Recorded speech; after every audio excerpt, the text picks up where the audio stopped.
매일 성경 묵상 나눔 4월 7일 금요일입니다. 오늘 묵상하는 본문은 마태복음 27장 45절에서 56절입니다. 본문을 읽습니다. 제6시로부터 온 땅에 어둠이 임하여 제9시까지 계속되더니 제9시쯤에 예수께서 크게 소리질러 이르시되 엘리 엘리 라마 사막다니 하시니 이는 곧 나의 하나님 나의 하나님 어찌하여 나를 버리셨나이까 하는 뜻이라. 거기 섰던 자 중 어떤 이들이 듣고 이르되 이 사람이 엘리야를 부른다 하고 그 중에 한 사람이 곧 달려가서 해면을 가져다가 신 포도주에 적시어 갈대에 꿰어 마시게 하거늘 그 남은 사람들이 이르되 가만두라 엘리야가 와서 그를 구원하나 보자 하더라. 예수께서 다시 크게 소리 지르시고 영원히 떠나시니라. 이에 성소 휘장이 위로부터 아래까지 찢어져 둘이 되고 땅이 진동하며 바위가 터지고 무덤이 열리며 자던 성도의 몸이 많이 일어나되 예수의 부활 후에 그들이 무덤에서 나와 거룩한 성에 들어가 많은 사람에게 보이니라. 백부장과 및 함께 예수를 지키던 자들이 지진과 그 일어난 일들을 보고 심히 두려워하여 이르되 이는 진실로 하나님의 아들이었도다 하더라. 예수를 섬기며 갈릴리로부터 따라온 많은 여자가 거기 있어 멀리서 바라보고 있으니 그 중에는 막달라 마리아와 또 야곱과 요셉의 어머니 마리아와 또 세베대의 아들들의 어머니도 있더라. 오늘의 본문은 예수께서 십자가에서 숨을 거두시는 장면입니다. 오늘이 굿프라이데이입니다. 굿프라이데이에 맞는 본문을 묵상하고 있습니다. 제6시로부터 제9시까지라고 이야기하고 있는데 이스라엘은 그 전날 저녁 6시부터 하루가 시작되어집니다. 그래서 이제 저녁 6시부터 쉬고 그 다음날 아침, 그러니까 오늘 아침 6시부터 1시라고 치는 거죠. 그럼 제6시라고 할 때는 12시가 되는 거죠. 그러니까 정오인 거죠. 정오에 가장 밝을 때에 온 땅에 어둠이 임했다고 말하고 있습니다. 그리고 9시까지니까 3시까지인 거죠. 정오부터 오후 3시까지 어둠이 계속되어졌다. 그리고 오후 3시쯤에 예수께서 크게 소리를 지르셨는데 엘리 엘리 라마 사박다니라고 외치십니다. 나의 하나님 나의 하나님 어찌하여 나를 버리셨나이까 라는 뜻인데 시편 22편을 인용하셔서 하나님을 향하여 자신의 어떤 그 고통 또 순환의 괴로움 또 하나님과의 어떤 단절에 대한 마음 이런 것을 하나님을 향하여 외치는 것 같습니다. 그때에 이제 어떤 이들이 듣고 이르되 이제 엘리 엘리라는 말 때문에 엘리야를 부른다 이제 이렇게 생각했던 것 같고요. 또 그중에 어떤 사람은 이제 예수님께서 고통 중에 고함을 지르시는 줄 알고 그 고통을 제거해 주기 위해 이 해면을 가져다가 심포두에 적셨다라고 하는데 이제 마취약을 의미합니다. 그래서 십자가에서 이제 처형을 당할 때 고통을 당하는 죄수들의 고통을 제거해 주기 위해 마취약과 같은 것을 먹이는데 이제 그 방법으로 예수님의 고통을 줄여주려고 하는 모습을 보여주고 있습니다. 하지만 남은 사람들은 계속해서 예수님을 고통 가운데 놔두고 엘리야를 부르고 있으니 엘리야가 와서 그의 말대로 그를 구원하는지 보자 이렇게 말하고 있습니다. 그리고 이제 예수님께서 다시 크게 소리를 지르시고 영원히 떠나십니다. 이게 여기서는 어떤 소리를 크게 질렀는지 마태복음에서 이야기하지 않지만 다른 복음서를 인용을 하면 다 이루었다라고 말씀하시는 것이 예수님의 마지막 말씀이신 것을 보면 십자가 위에서 아마 다 이루었다라고 말씀하지 않으셨을까 생각해 볼 수 있습니다. 예수님께서 오후 3시에 그렇게 돌아가시고 예수님께서 숨을 거두실 때에 성소의 휘장이라고 말하는데 성소라고 하는 부분은 이제 성소와 지성소라고 하는 부분으로 나누어져 있습니다. 그리고 이 지성소를 가리고 있는 게 이제 커튼, 휘장이라고 부르는 이제 커튼에 의해서 가려져 있는데 그것이 위아래로 찢어져서 둘이 됐다 이렇게 이야기합니다.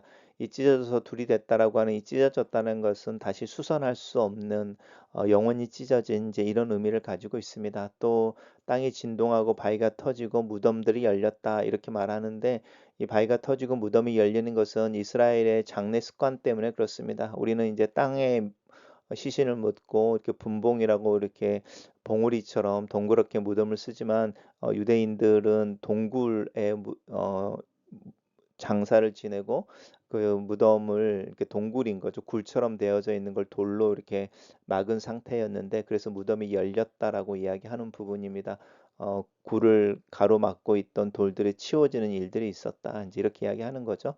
그리고 그중에 성도의 몸이 많이 일어났다라는데 이 성도라고 하는 것은 우리가 알고 있는 성도라기보다는 경건한 자들 이런 뜻입니다. 그래서 이제 사도 바울이 우리를 예수 그리스도 안에서 거룩한 자들이라고 부르는 그런 성도의 개념이라기보다는 하나님 앞에서 온전하고 경건한 삶을 살았던 이들이라는 뜻입니다.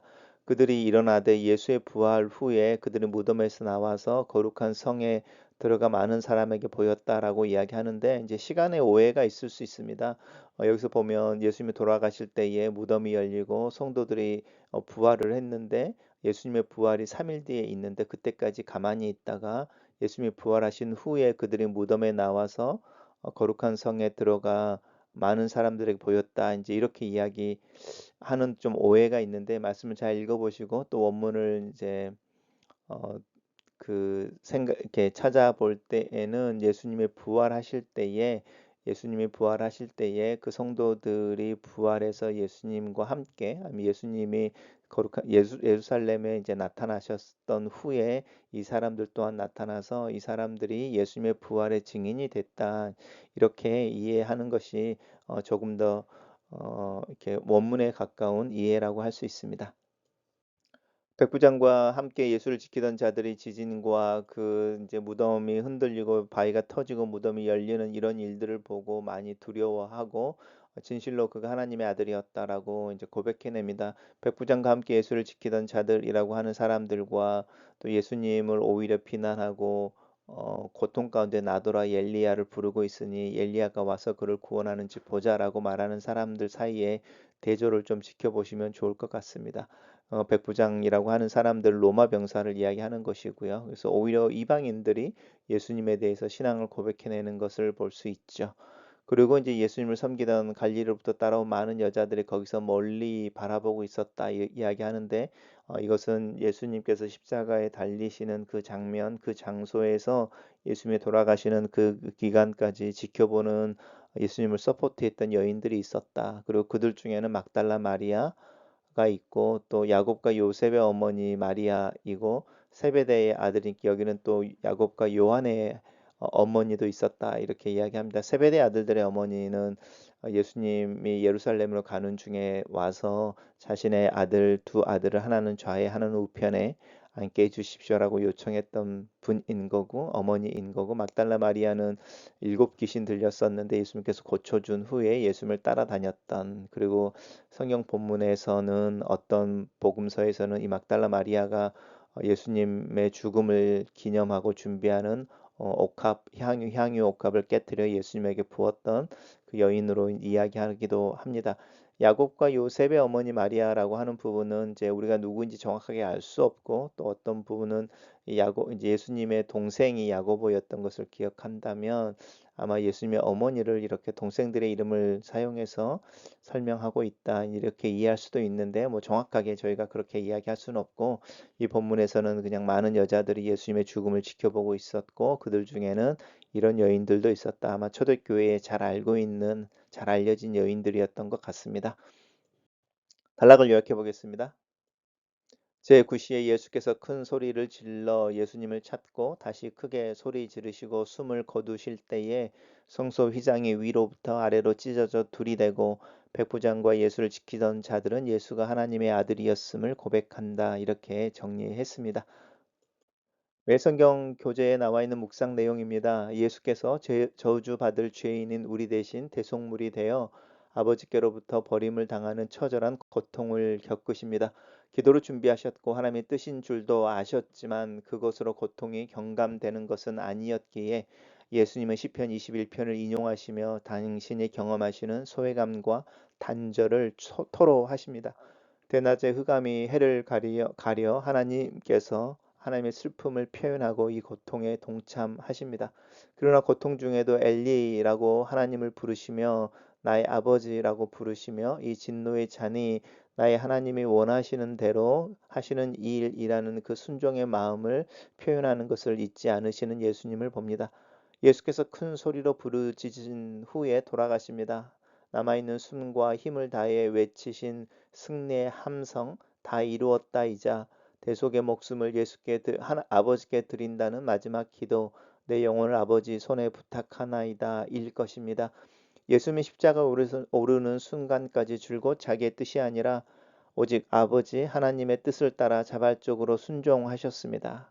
이것이 영원한 생명을 얻는 길이고 아버지의 영광에 참여하는 길임을 예수께서는 알고 계셨기 때문입니다. 예수의 죽음과 함께 성소와 지성소를 가르던 휘장이 찢어져 열리고 죽은 자들이 묻혀 있던 무덤이 터져 열립니다. 혼자 휘장 안으로 들어갔던 대제사장이 아니라 참 대제사장이신 예수님을 통해 은혜의 보좌 앞에 나아갈 수 있는 새로운 살 길이 열린 것이고 흙에 속한 첫 아담이 아닌 하늘에 속한 마지막 아담이신 예수의 형상을 따라 죽지 아니함을 입을 삶의 길이 열린 것입니다. 예수님을 하나님의 아들로 인정한 사람들은 놀랍게도 제자들이나 유대 종교자들이 아니라 예수님을 십자가에 매단 이방인 백부장과 병사들입니다. 예수님의 죽음을 목격한 증인들 역시 죽기까지 따르겠다고 장담하던 제자들이 아니라 갈릴리에서부터 예수님을 따라온 여인들입니다. 우리 신앙의 배경과 직분과 업적, 지식과 고백과 간증이 십자가를 지고 골고다까지 예수님을 따르는 복음의 본질과 별개가 되지 않도록 주의해야 합니다. 글로 쓰는 기도입니다. 십자가 위에 예수님을 묵상합니다. 주님의 탄식과 간구가 나를 위한 것임을 믿습니다. 예수 그리스도의 고난과 죽음의 길을 통해 내 귀에 천둥소리처럼 들려진 하나님의 사랑의 고백을 듣습니다. 성소의 휘장이 찢어지고 하나님 앞에 나아가는 길을 열어주신 주님께 감사를 드립니다. 예수를 그리스도로 하나님의 아들로 고백하는 내 입술의 신앙이 내 마음과 내 몸을 통해 표현되고 사라지기를 기도합니다. 아멘.